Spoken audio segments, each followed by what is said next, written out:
आज हम घर में थर्मामीटर्स, ग्लूकोमीटर्स, बीपी ऑपरेटर्स लाने के लिए तो सब रेडी हैं, बट नाड़ी सीखने के लिए कोई रेडी नहीं है। जिस नब्ज़ को मैं सिर्फ गिनती में गिना करता था, 1 मिनट में 70 बार बजी, 1 मिनट में 50 बार बजी, अब मुझे समझ में आता है वो नस, वो नाड़ी, वो बीट आपको बहुत सारी इन्फॉर्मेशन दे सकती है। अक्सर लोगों को ये लगता है कि नाड़ी से सिर्फ रोग जाने जा सकते हैं, लेकिन ऐसा नहीं है। नाड़ी से किसी भी इंसान के मानसिक चीज़ों को जाना जा सकता है, सबकॉन्शियस को जाना जा सकता है, और कुछ हद तक तो मैं सच बताऊं आपको कि फ्यूचर को भी जाना जा सकता है। आज मॉडर्न साइंस पे जाके हजारों लाखों को टेस्ट करवा के रिजल्ट 0। नाड़ी से एकदम पहचान और साथ में निदान। नमस्ते दोस्तों, आज जिस जगह मैं आपको लेकर आया हूं ना, आप देखकर उसे जानकर आप बहुत ही चमत्कृत हो जाएंगे। एक गौरव का भी अनुभव होगा, क्योंकि ये एक ऐसी परंपरा है जो हमारे देश से जुड़ी हुई है और लंबी पुरानी परंपरा है। मैं बात कर रहा हूँ नाड़ी विज्ञान की। नाड़ी वैद्य जो एक वक्त में हमारे देश में बड़ी संख्या में हुआ करते थे, लेकिन धीरे धीरे ये विधा कम होती गई, खोती गई, लेकिन पूरी तरह से गायब नहीं हुई है। और उसी विधा को जिंदा करने की कोशिश हो रही है, ये वही जगह है। ये सुनकर मुझे भी लगा कि एक बार चलूं और आप तक भी ये बात पहुंचाऊं। बहुत सारे लोग जानते होंगे इसके बारे में, जो जानते हैं उनको पता है कि ऐसे वैद्य हुआ करते थे जो सिर्फ नाड़ी पकड़कर ये बता देंगे कि रात को आपने क्या खाना खाया है, ये बता देंगे कि आपके अंदर कौन सी बीमारी पल रही है। किसी तरह के स्कैन की और तमाम तरह के जो टेस्ट होते हैं उसकी ज़रूरत नहीं है, सिर्फ नाड़ी पकड़ना होता है, क्योंकि इनके मुताबिक नाड़ी बोलती है, उसकी भाषा को समझने की बस ज़रूरत है। कैसे किया जाता है नाड़ी परीक्षण? पुरुष के दाहिने हाथ और स्त्री के बाएं हाथ की नाड़ी देखकर रोग पहचाना जाता है। कुछ वैद्य पुरुष और स्त्री के दोनों हाथ की नाड़ी भी जांचते हैं। सुबह खाली पेट नाड़ी की जांच की जाती है। वात नाड़ी अंगूठे की जड़ में पाई जाती है। पित्त नाड़ी दूसरी उंगली के नीचे पाई जाती है। कफ नाड़ी तीसरी उंगली के नीचे पाई जाती है। सुबह के समय ही क्यों किया जाता है नाड़ी परीक्षण? सुबह के समय नाड़ी की चाल अनुकूल होती है।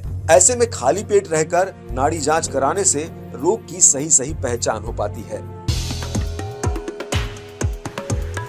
तमाम लोगों से बात कर रहा हूँ, अलग अलग तरह के लोग आए हैं। एक भाई यहाँ भी हैं। आप बताइए अपने बारे में, कहाँ से आप आए हैं, क्या करते हैं और यहाँ आने का पर्पज़ क्या है? मैं नॉन मेडिकल बैकग्राउंड से हूँ। मैं मेडिकल से कोई रिलेशन नहीं है, इन द सेंस डॉक्टर और प्रैक्टिशनर। हाँ, मैं एक इंजीनियर हूँ। मैं मशीनरी को ठीक करना जानता हूँ, लेकिन बहुत बार हम फंसते हैं कि इंसान कैसे ठीक किया जाए जब इसको समस्या आ जाए। तो उसमें एक मोटी समस्या आती है कि लक्षण तो सबको दिखते हैं, लेकिन कारण नहीं दिखाई देता। तो बहुत तरीके की दवाइयाँ, पद्धति देखी, तो उनमें से ऐसा लगा कि नाड़ी एक अजीब पद्धति है जो आपको छूती है और आपके बारे में बहुत कुछ बताती है। तो जब पहली बार इसके सामना हुआ तो लगा ये तो करिश्मा जैसा है, जादू जैसा है। विश्वास नहीं हुआ कि ये आदमी सच भी बोल रहा है कि नहीं। मतलब सच तो बोल ही रहा है, ये तो मेरे बारे में बोल रहा है तो मैं बोल रहा हूँ सच है, लेकिन अंदाज़ा ये कैसे मालूम पड़ा, मेरे मन के बारे में कैसे मालूम पड़ा, ये कैसे मालूम पड़ रहा है कि भाई तुम शाम को तुमने लेट खाना खाया, ये मेरे को बोलते हैं तुमको सुबह उठ के टांग में दर्द होता है। मतलब कुछ ऐसी चीज़ें कमाल। मेरी मम्मा नाड़ी से ठीक हुए थे। मतलब एक करिश्मा सा लगा था कि नाड़ी देख के एक वैद्य सब कुछ बता सकता है, मनस्थिति और शरीर की स्थिति। तो उसको देख के मैं काफ़ी क्यूरियस था और मैं फिर यहाँ पे सीखने आया और मुझे काफ़ी कुछ देखने को मिला, सीखने को मिला। तो मैं इंजीनियर हूँ, पर मेरा इंटरेस्ट बहुत जगह है इसमें और हमारी संस्कृति तो सबको आना चाहिए।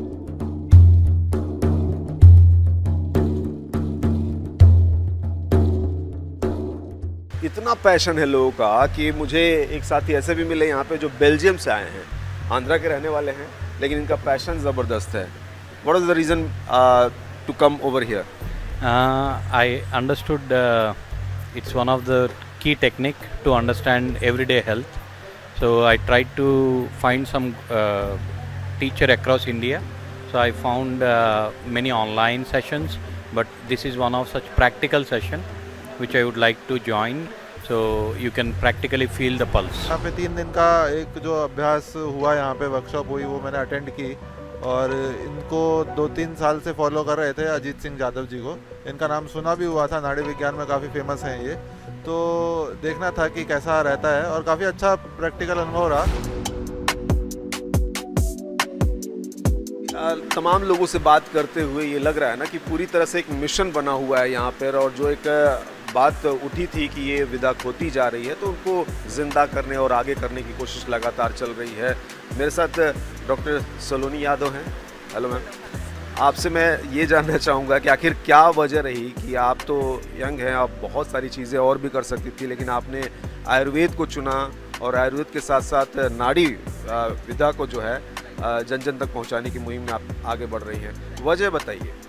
देखिए सर, सबसे पहली वजह तो ये है कि आयुर्वेद और नाड़ी हमारी संस्कृति है। ये हमारी भारतीय संस्कृति की धरोहर है जिसे हम ही भूल बैठे हैं।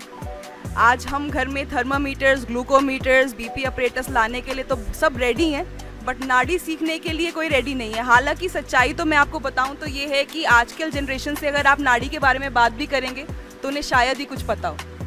तो नाड़ी हमारी इंडियन कल्चर में, इंडियन रेगुलर हाउस होल्ड में पॉपुलर हो सके, देखिए first of all free of cost, कुछ नहीं करना, कुछ नहीं लाना, किसी पे डिपेंडेंट नहीं है, कोई फॉरेन कंपनी इसकी प्रोडक्शन नहीं कर रही है, अपना हाथ है, मरीज़ है और सब बता सकते हैं। जो डायग्नोसिस मॉडर्न वाले, एलोपैथ्स वाले, CT, MRI, angio, blood test, urine test, whatsoever आप कहिए, उनसे कर रहे हैं, वो सारा कुछ हम नाड़ी से बता सकते हैं।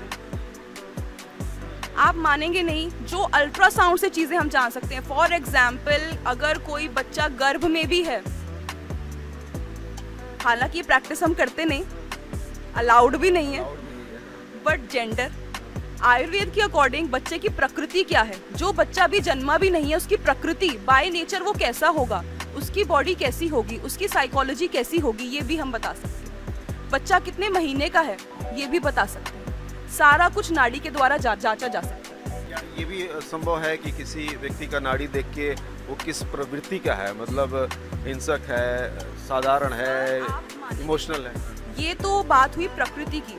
कोई बेसिकली जॉयफुल नेचर का है, खुश रहता है, ज़्यादातर चंचलता है, क्रिएटिव नेचर का है, या मान लीजिए कोई ऐसा व्यक्ति है कि जो शांत रहना पसंद करता है, जो भी बेसिक नेचर हो गई, ये तो एक बात हो गई। बट प्रेजेंटली अभी उसकी लाइफ में स्ट्रेस चल रहा है, स्ट्रेस में भी मान लीजिए stress of children, stress of future, stress related to property, stress related to monetary issues, कि पैसे को लेके आजकल उसके दिमाग में कोई स्ट्रेस चल रहा है, या प्रॉपर्टी का कोई इशू है उसको स्ट्रेस चल रहा है, ये इतनी बारीकी भी बताई जा सकती है। ये तो एक तरह से भविष्यवाणी टाइप की हो गई। जो मर्जी कह लीजिए सर, बट दोष हैं उनको पढ़ते हैं, वो हमें बताते हैं, जो वो बताते हैं हम बोल देते हैं। ये आयुर्वेद में कहा जाता है कि रोग हमारे जो उत्पत्ति होती है उसका क्रम होता है, संचय, प्रकोप, प्रसर और व्यक्त अवस्था। व्यक्त अवस्था में रोग उत्पत्ति नजर आती है, आम मरीज को पता चलता है हाँ मुझे रोग हो गया। जब उसका संचय हो रहा है, जब बीमारी अंदर इकट्ठी हो रही है, दोष इकट्ठे हो रहे हैं, उसको पता भी नहीं होता मेरे अंदर ये प्रोसेस चल रहा है, उस स्थिति को भी नाड़ी पता लगा सकती है। तो आप रोग उत्पत्ति से पहले ही उसको डायग्नोस करके उसके लिए करेक्टिव मेजर्स ले सकते हैं। तो ये प्रिवेंटिव भी है, क्यूरेटिव के साथ साथ, इसका क्यूरेटिव एस्पेक्ट के साथ साथ आप इसको प्रिवेंशन के लिए भी यूज कर सकते हैं। ये बिल्कुल चमत्कार जैसा ही है। उम्मीद करते हैं कि जिस ध्येय के साथ आप लोग आगे बढ़े हैं वो जन जन तक पहुंचे। और भी लोग जुड़े हुए हैं इस ध्येय में, आइए उनसे भी जरा बात करते हैं। आपसे मैं जानना चाहूँगा कि आखिर ऐसा क्या आप लोग करने वाले हैं, जबकि आजकल देखिए तो जो अंग्रेज़ी दवाएं हैं, डॉक्टर्स हैं एलोपैथ के, वो तो इतने प्रभावी हैं, लोगों का एक यकीन भी मुझे लगता है ओवरऑल ज़्यादा है कि वो उन्हीं के पास जाना पसंद करते हैं। तो ऐसे में वो लोग क्यों नाड़ी वैद्य के पास या फिर आयुर्वेद के पास आएंगे, जबकि उनको लगता है कि बड़ी बीमारियों में, जबकि आपके पास कोई बड़ा इक्विपमेंट भी नहीं है, तो आपके पास आएंगे? सर फर्स्ट ऑफ ऑल तो नाड़ी चिकित्सा और नाड़ी विज्ञान सबसे पुराना विज्ञान है, जिसमें नाड़ी वैद्य गुरुजी हमारे अजीत सिंह यादव जी नाड़ी के द्वारा किसी भी तरह की बीमारी, चाहे वो शारीरिक बीमारी है, चाहे वो मानसिक बीमारी है, इमोशनल, फिजिकल, हर तरह की चीज़ें नाड़ी से पता की जा सकती है, फर्स्ट ऑफ ऑल। सेकंड, अगर हम बात करें मॉडर्न और आयुर्वेदा की कोरिलेशन की, तो मेरा ये मानना है कि अगर हम बात करते हैं क्रोनिक डिसऑर्डर्स की, जिसमें कि मॉडर्न साइंस बहुत अच्छे रिजल्ट्स आज तक नहीं दे पाते, उसमें आयुर्वेद का कहीं ना कहीं बहुत अहम रोल है। तमाम लोगों से आपको मिलवा रहा हूँ, बात कर रहा हूँ, उनके एक्सपीरियंस आप तक पहुँचा रहा हूँ। डॉक्टर माना मेरे साथ हैं, BHMS हैं, होम्योपैथ डॉक्टर हैं, बावजूद इसके नाड़ी विज्ञान से जुड़ी हुई हैं और उसको आगे बढ़ा रही हैं। डॉक्टर माना, मुझे सबसे पहले तो आप ये बताइए, आप BHMS हैं, होम्योपैथ में तो ये सब नाड़ी विज्ञान पढ़ाया नहीं जाता होगा, क्या वजह रही कि आप इसको सीख कर और लोगों तक पहुंचाने की मुहिम में जुड़ गई हैं?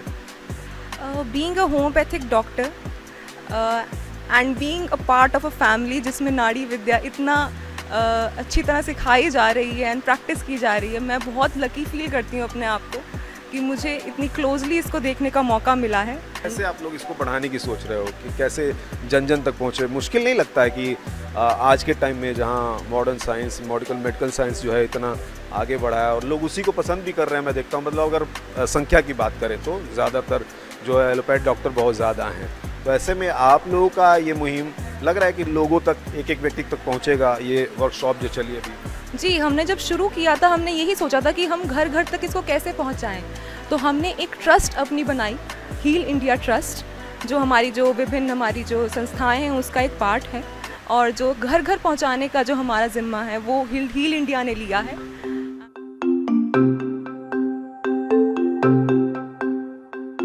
तो जहां ये विधा लग रही थी कि खोती जा रही है, ऐसे में कोई एक शख्स है जो इसे अपने जीवन का लक्ष्य बना के रखा हुआ है। नाड़ी सिर्फ रोग को जानने का माध्यम नहीं है। अक्सर लोगों को ये लगता है कि नाड़ी से सिर्फ रोग जाने जा सकते हैं, लेकिन ऐसा नहीं है। नाड़ी से किसी भी इंसान के मानसिक चीज़ों को जाना जा सकता है, सबकॉन्शियस को जाना जा सकता है, और कुछ हद तक तो मैं सच बताऊं आपको कि फ्यूचर को भी जाना जा सकता है। बहुत सारे ऐसे इंसिडेंट्स हुए हैं, हम खुद हैरान होते हैं कि जब हम नाड़ी देख रहे थे तो हम उस इंसान की पास्ट की चीज़ों को बता पाए और उसकी फ्यूचर की चीज़ों को भी बता पाए। एक इंसिडेंट मेरे साथ हुआ था जब मैं वाना रिट्रीट में था, वहाँ के एक डायरेक्टर थे, मैंने नाड़ी देखी उनकी और मैंने उनसे क्वेश्चन पूछा कि क्या आपको वॉमिटिंग हुई है ब्लड की? She refused. हम छुट्टी लेके करनाल आ गए, वो अपने घर चले गए। 7 दिन के बाद फ़ोन आता है, डॉक्टर साहब आपसे बात करनी है। मैं कहा क्या हुआ? कहते कि उनको वॉमिटिंग हुई है जिसमें ब्लड आया। ये आपने फ्यूचर की बता दी। ये फ्यूचर की बात जो है नाड़ी से पता लगी हमें। आज भी आप मान के चलें कि पिछले 4 साल हो चुके हैं, वो हमसे कनेक्टेड हैं, हर चीज़ हमारे से पूछ के वो काम करते हैं। ऐसा भी कुछ हुआ है डॉक्टर साहब कि एलोपैथ में जो तमाम तरह के आजकल के स्कैन हैं, टेस्ट हैं, उसमें वो रिज़ल्ट कुछ और बता रहा है और आपने कुछ और बताया हो? ये बहुत इंटरेस्टिंग है ये बहुत ही इंटरेस्टिंग है। आपने शायद देखा भी होगा, यहाँ पे हमारे पास सुमित जी आए हुए हैं, वो IT इंडस्ट्री में है, उनकी वाइफ भी IT इंडस्ट्री में, वो भी हमसे नाड़ी सीख के गए हैं। तो उनको जब पता लगा तो वो अपने 3 फ्रेंड्स को लेके हमारे पास आए। हमने जो इन्फॉर्मेशन उनको दी, उसके बाद वो इतने परेशान हो गए कि ये चीज़ें तो उनके डॉक्टर्स भी डायग्नोस करके स्कैन करके नहीं बता पाए थे, आपने कैसे बता दिया? और हम रूटीन में ये काम देखते हैं कि जो चीज़ें स्कैन से नहीं पता लगती वो हम लोग बता पाते हैं। तो हमने अपने फोरफादर के पैटर्न को स्टडी किया, आयुर्वेद की जो बेसिक नॉलेज थी डाइट और लाइफस्टाइल पे उसको स्टडी किया, फिर हमने कुछ मॉडर्न पार्ट को भी स्टडी किया और हमने इनको तीनों को कंबाइन करके एक स्पेशल डाइट एंड लाइफस्टाइल का कॉन्सेप्ट क्रिएट किया है, जो आज नेशनली और इंटरनेशनल लेवल पे हज़ारों लोग यूज़ कर रहे हैं। जहाँ पे हम थे पिछले 3 साल से वाना रिट्रीट में, वहाँ पे आपके टॉप इंडस्ट्रियलिस्ट इंडिया के, हॉलीवुड, बॉलीवुड, सभी लोग वहाँ पे आते थे और मैक्सिमम उनमें से आज हमारी चीज़ों को फॉलो कर रहे हैं और they are living a very healthy life. So again मुझे लगा कि जब ये सब लोग हेल्दी लाइफ जी सकते हैं तो क्यों ना इस कॉन्सेप्ट को पूरी सोसाइटी के लिए अप्लाई किया जाए। तो अब हमारा मिशन है घर घर आयुर्वेद, घर घर नाड़ी।